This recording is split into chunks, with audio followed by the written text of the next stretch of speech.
people who have been diagnosed with diabetes in the UK in the last 20 years has doubled. It has caused 26,000 early deaths per year, alongside some serious complications such as stroke, blindness and amputation. Diabetes is a chronic disease that affects around 4 million people in the UK, of whom 85 to 90% have type 2 diabetes, while 10 to 15% have type 1 diabetes. I'm a type 1 diabetic. I have type 1 diabetes. I've got type 2 diabetes. I have type 2 diabetes. We have spoken to some type 1 diabetic patients and heard their experiences on diabetes.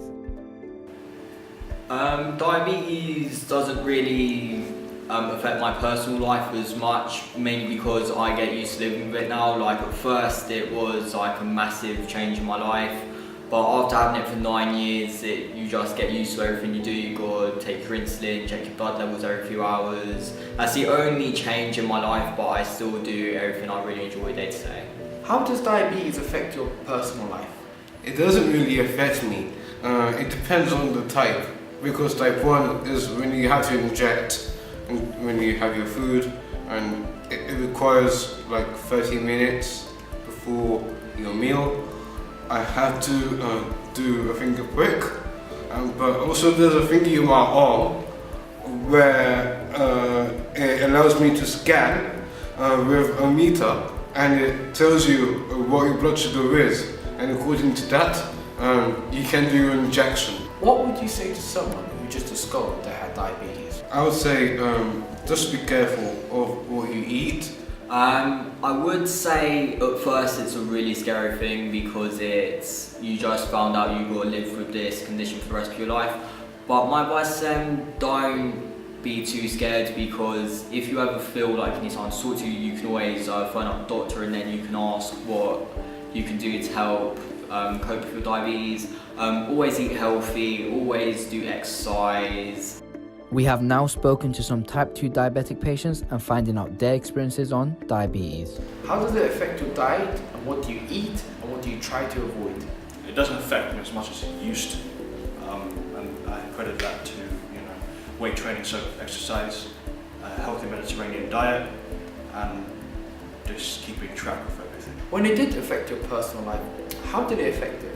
I felt like the worst man alive. I was seeing my friends that were succeeding, they're living happy lives, and I wasn't sure how to. I thought, I'm just me, being me is perfect. I didn't realize that, no, I need to change and consistently work on myself as a man. So, I wasn't in the worst. I was really in the worst state possible until I took control of my diet and exercise and life. Well, as mentioned earlier, I exercise regularly, and even when I'm on a break, due to illness or anything, I make sure that my diet is always on top, and I always check my glucose levels, and if there's any irregularity, I always check with my doctor as well. I avoid all sugars, unless it's natural sugar. Every time, whenever possible, I always avoid it. But then I also eat a load of fruit, vegetables, like the healthy diet. And at the same time, I always have to eat meat sometimes. I was always a meat eater, but I would have to do no red meats, only like white meats, so like chicken and that kind of stuff. So yeah. How do you maintain your glucose levels? I check with a meter, and I have to just do that twice a day. And so when I wake up, when I go to sleep, and whenever I feel low. What would you say to someone who just discovered they had diabetes? I would say, do not worry. Obviously you will be sad, you will be depressed at the beginning because it's a shock, right? But then you start thinking, how can I improve this? How can I make my life better? And you'll find that your life is way better now than it was before, because you're improving it and you've got something to push you forward. If you have diabetes, don't worry about that. It's not the end of the world, and many other people have it. If you want more information, then please contact the NHS website and type in the word diabetes to get contact details and facts about diabetes.